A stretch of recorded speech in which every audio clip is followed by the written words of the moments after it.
Hello दोस्तों, स्वागत है आपका नए सेशन में। लास्ट सेशन में हमने देखा सरल आवर्त गति और प्रत्यास्थता को। आज हम देखेंगे ध्वनि साउंड और दूसरा टॉपिक है ऊष्मा हीट। तो आज हम समझते हैं, शुरुआत करते हैं ध्वनि से। ध्वनि क्या है? तो ध्वनि वह ऊर्जा है जिससे हमें सुनाई देता है। आप यह जानते हैं कि ऊर्जा संरक्षण का नियम कहता है कि ऊर्जा को न तो उत्पन्न किया जा सकता है न ही नष्ट किया जा सकता है, केवल एक रूप से दूसरे रूप में बदला जा सकता है। उसी प्रकार ध्वनि भी एक ऊर्जा है जो हमारे कानों में संवेदना उत्पन्न करती है, हमें सुनने का अवसर प्रदान करती है। तो ध्वनि वह ऊर्जा है जो कानों में संवेदना उत्पन्न करती है। ध्वनि की चाल अगर देखें तो वायु में ध्वनि की चाल होती है 332 मीटर प्रति सेकंड। कितनी चाल होती है? 332 मीटर प्रति सेकंड।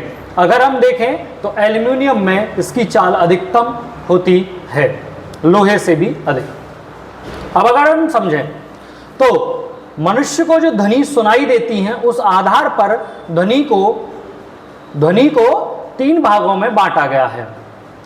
पहला है अवश्रव्य तरंगें, श्रव्य तरंगें और पराश्रव्य तरंगें। अवश्रव्य तरंगें कौन सी होती हैं? तो अवश्रव्य तरंगें वह होती हैं जिन तरंगों की आवृत्ति 20 हर्ट्ज से कम होती है। ऐसी ध्वनि मनुष्य को सुनाई नहीं देती है, जानवर में कुत्ते वगैरह को सुनाई देती है। ठीक है।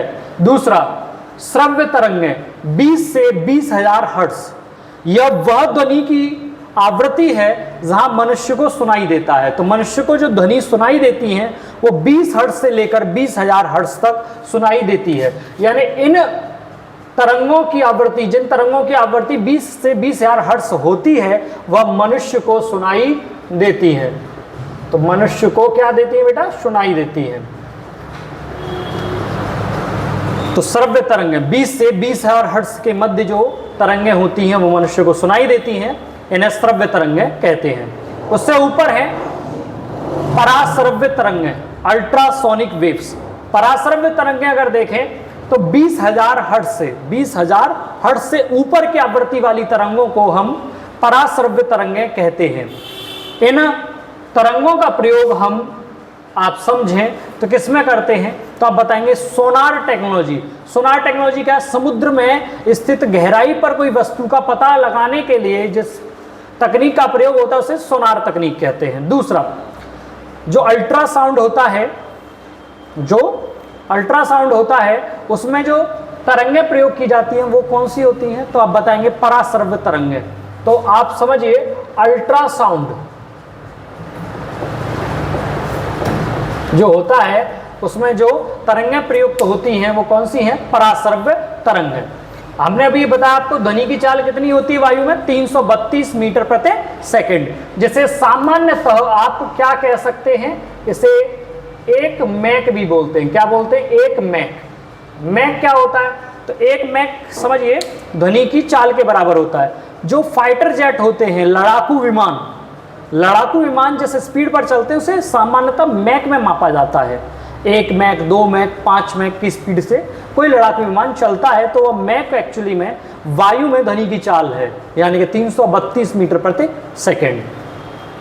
ध्वनि का परावर्तन, रिफ्लेक्शन ऑफ साउंड, क्या होता है कि जब ध्वनि किसी सतह से टकराकर वापस उसी माध्यम में लौट आती है तो उसे आप क्या कहते हैं? ध्वनि का परावर्तन।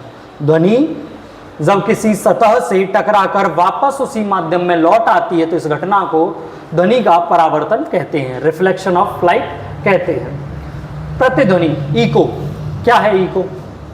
इको को अगर मैं समझाऊं तो इस वे में भी समझा सकता हूं कि जब हम शुरुआती क्रम में यूट्यूब पर आए, वीडियोस बना रहे थे तो हमारे साथ एक बड़ी दुर्घटना हो रही थी, वो प्रतिध्वनि ही थी।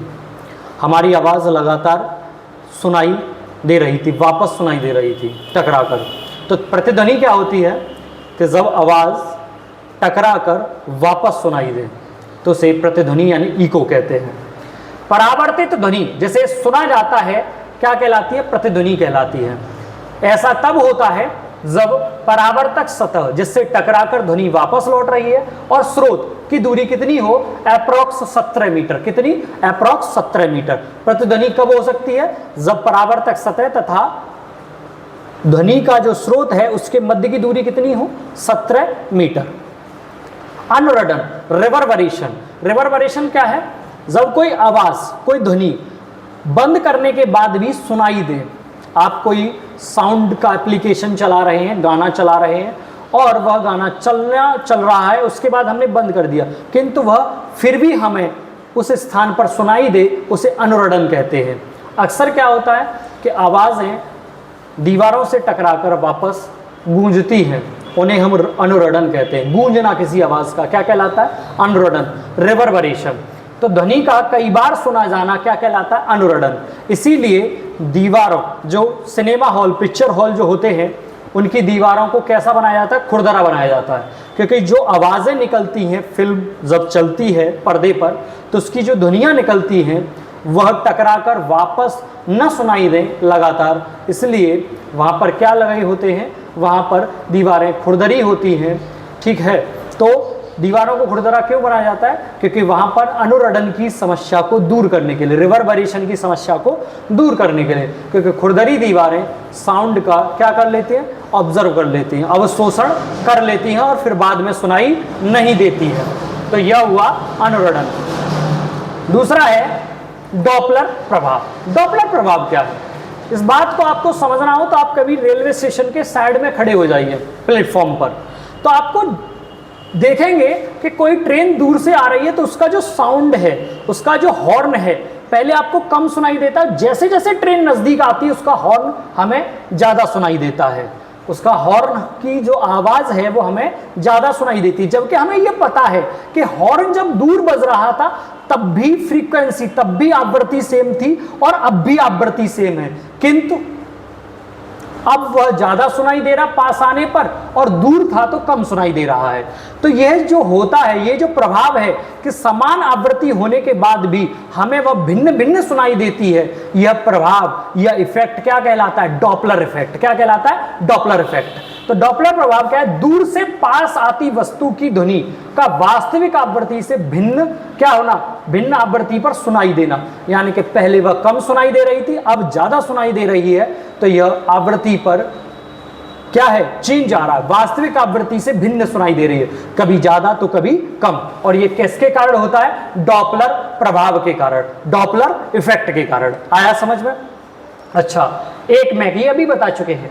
एक मैक क्या होता है, एक मैक, तो एक मैक होता है 332 मीटर प्रति सेकंड, 332 मीटर प्रति सेकंड, यानी कि ध्वनि की वायु में चाल। और एक और बात, मैक पर कौन चलता है, तो आप बताएंगे लड़ाकू विमान। लड़ाकू विमान किस पर चलते हैं, मैक पर। अक्सर पूछा जाता है मैक पर गति कौन करता है, तो आप बताएंगे लड़ाकू विमान, फाइटर जेट्स। ठीक है, अब हम समझते हैं हीट, ऊष्मा। ऊष्मा क्या है, तो ऊष्मा वह ऊर्जा है, जैसे समझ रहे थे, ऊष्मा वह ऊर्जा है जिससे किसी वस्तु के ठंडे तथा गर्म होने का एहसास या अनुभव होता है। तो कोई वस्तु यदि ठंडी है तो सीधा सा बात है कि उस पर ऊष्मा का प्रभाव कम है, और अगर कोई चीज़ गर्म है तो उस पर ऊष्मा का प्रभाव अधिक है। तो ऊष्मा क्या है, वह ऊर्जा जिससे यह अनुभव होता है कि वस्तु कितना ठंडा है और कितना गर्म है, यह क्या कहलाता है, ऊष्मा। ऊष्मा का मात्रक क्या होता है, ऊष्मा का मात्रक जूल होता है, एक मात्रक कैलोरी भी होता है। एक जूल बराबर होता है 0.24 कैलोरी। अगर उल्टा चेंज करें तो एक कैलोरी बराबर 4.12 जूल। कितना होता है, 4.12 जूल। अच्छा, ताप क्या होता है, ताप वह मापन है, मेजरमेंट है, जिससे किसी वस्तु के ठंडे तथा गर्म का एहसास होता है। किसी वस्तु के ठंडे तथा गर्म का एहसास कौन बताता है, ताप बताता है, वह टेम्परेचर बताता है। टेम्परेचर के जो मात्रक हैं मुख्यतः एसआई पद्धति में केल्विन इसका मात्रक है, हमने पढ़ा है, क्या है, केल्विन। किंतु अगर हम यहाँ देखें तो हम 4 मात्रकों को यहाँ देख रहे होंगे, सेल्सियस पैमाना, फ़ारेनहाइट पैमाना, केल्विन पैमाना और रोमर पैमाना। इसका एक फॉर्मूला है, इसको आइडेंटिफाई, इसको फाइंड आउट करने का। इसमें से कोई भी चीज़ मिसिंग हो तो C/5 = 4 F - 32/9 K minus 273/5 is equal to R upon 4। क्या है? सेल्सियस अपॉन 5 फ़ारेनहाइट माइनस 32/9 बराबर केल्विन माइनस 273/5 बराबर रोबर/4। एक ऐसा पैमाना होता है, एक बात समझिए, जैसे हम अपने शरीर का तापमान बताएं तो हमारा सामान्य ताप अगर देखें सेल्सियस पैमाने पर 36.9 डिग्री सेंटीग्रेड, सामान्यतः 37 डिग्री सेंटीग्रेड होता है, जबकि फ़ारेनहाइट पर 98.4 डिग्री फ़ारेनहाइट होता है। किंतु अगर हम देखें तो एक ऐसा भी ताप होता है जिस पर डिग्री सेंटीग्रेड और डिग्री फ़ारेनहाइट समान होते हैं। यह पूछा गया क्वेश्चन है। आप देख रहे हैं कि 37 है और उधर 98 है, 37 डिग्री सेंटीग्रेड है और 98.4 फ़ारेनहाइट है, अलग अलग है। किंतु एक ऐसा तापमान भी है जहां पर डिग्री सेंटीग्रेड और डिग्री फ़ारेनहाइट सेम होते हैं, और वह ताप क्या है? तो आप बताएंगे -40 डिग्री सेंटीग्रेड और -40 डिग्री फ़ारेनहाइट की वैल्यू सेम होती है। तो आप बताएंगे 40 डिग्री पर सेंटीग्रेड तथा फ़ारेनहाइट का पैमाना समान होता है। किस पर होता है? -40 पर। यह क्वेश्चन बहुत ज़्यादा पूछा गया है कि किस ताप पर डिग्री सेंटीग्रेड तथा डिग्री फ़ारेनहाइट का पैमाना समान होता है। तो आप बताएंगे -40 डिग्री सेंटीग्रेड तथा -40 डिग्री फ़ारेनहाइट। परम शून्य ताप। परम शून्य ताप एक ऐसी संकल्पना है जिस पर जो गैस है या कोई पदार्थ है उसकी जो अणु है उसकी गति कितनी हो? शून्य होती है। यह एक आइडल टेम्परेचर है, ये कल्पना भी हो सकती है। अब तक तो कल्पना ही है, यह समझिए। परम शून्य ताप एब्सोल्यूट टेम्परेचर बोलते हैं। क्या है? ऐसा ताप जिस पर अणुओं की गति लगभग शून्य होती है, परम शून्य ताप कहलाता है। परम शून्य ताप होता कितना है? तो आप बताएंगे -273 degree centigrade, 273 degree centigrade negative, या फिर इसे क्या बोलते हैं? 0 केल्विन। अगर इसे देखें इजेक्ट कितना होता है? तो इजेक्ट होता है -273.15 डिग्री सेंटीग्रेड। वैसे कितना होता है? सामान्यतः लिखते कितना है? -273 डिग्री सेंटीग्रेड, और केल्विन पैमाने पर 0 केल्विन। ऊष्माधारिता। ऊष्माधारिता हीट कैपेसिटी क्या होती है? हीट कैपेसिटी किसी वस्तु के तापमान को 1 डिग्री सेंटीग्रेड, किसी वस्तु के तापमान को 1 डिग्री सेंटीग्रेड बढ़ाने के लिए जितनी ऊर्जा की आवश्यकता होती है उसे ऊष्माधारिता कहते हैं। आप समझिए इस बात को। आपके पास पानी है, उसका 24 डिग्री टेम्परेचर है, 24 डिग्री सेंटीग्रेड। अब इस टेम्परेचर को 1 डिग्री सेंटीग्रेड यानी 25 डिग्री सेंटीग्रेड आपको बढ़ाना है, तो आप क्या करेंगे? उसको गर्म करेंगे। तो गर्म करने में क्या खर्च होगी? ऊर्जा। और जितनी ऊर्जा ये खर्च होगी 1 डिग्री सेंटीग्रेड बढ़ाने में, उसे क्या कहते हैं हम? ऊष्माधारिता। सामान्यतः पानी की जो ऊष्माधारिता होती है 1 डिग्री सेंटीग्रेड के लिए वो कितनी होती है? 80 जूल होती है। कितनी होती है? 80 जूल। 1 डिग्री सेंटीग्रेड टेम्परेचर बढ़ाने के लिए ऊष्माधारिता पानी की कितनी होती है? 80 जूल होती है। समझ में आया? अब देखें ऊष्मा का संचरण। ऊष्मा का संचरण क्या है? हीट ट्रांसफॉर्मेशन, मतलब ऊष्मा का स्थानांतरण। एक स्थान से दूसरे स्थान तक ऊष्मा का जो संचलन होता है, ऊष्मा का जो संचलन यानी स्थानांतरण होता है, उसे हमें यहाँ समझना है ऊष्मा के संचरण के रूप में। पहली जो विधि है वह है चालन, कंडक्शन। समझिए 3 विधियां हैं ऊष्मा के स्थानांतरण की। पहली चालन, कंडक्शन, फिर है संवहन, कन्वेक्शन, और तीसरी है विकिरण, रेडिएशन। चालन क्या है? चालन को आप सिंपल भाषा में समझिए। आपका जो पतीला होता है, या फिर समझें आपका कोई भी रॉड है, लोहे की छड़, जब आप उसे गर्म करते हैं तो जिस सिरे से आप गर्म कर रहे हैं वो तो गर्म होता है, धीरे धीरे पूरी रॉड गर्म हो जाती है, धीरे धीरे पूरी रॉड गर्म हो जाती है। तो ये क्या है? ये चालन विधि से क्या हो रहा है? ऊष्मा का स्थानांतरण। आपने लोहे की रॉड गर्म की और पूरे रॉड धीरे धीरे क्या हो जाती है? गर्म हो जाती है। जब भी आप बाउल में रखे पानी को गर्म करते हैं तो केवल पानी गर्म नहीं होता, बाउल भी गर्म हो जाता है, और पूरा बाउल जो गर्म हो रहा है, जिस प्रक्रिया से ऊष्मा का स्थानांतरण हो रहा है, उसे क्या कहते हैं? चालन। तो यहाँ पर होता क्या है? वस्तु के जो कण होते हैं, प्रत्येक वस्तु कणों से बनी होती है, कण, अणु, परमाणु, इन्हीं से बनी होती है। तो ये अणु और परमाणु क्या करते हैं भैया?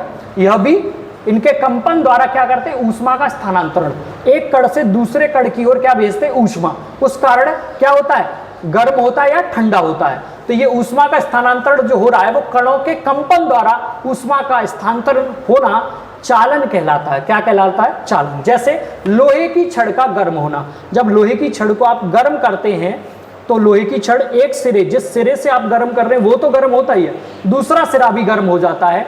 यह प्रक्रिया क्या कहलाती है, चालन कहलाती है। अगला संवहन, कन्वेक्शन।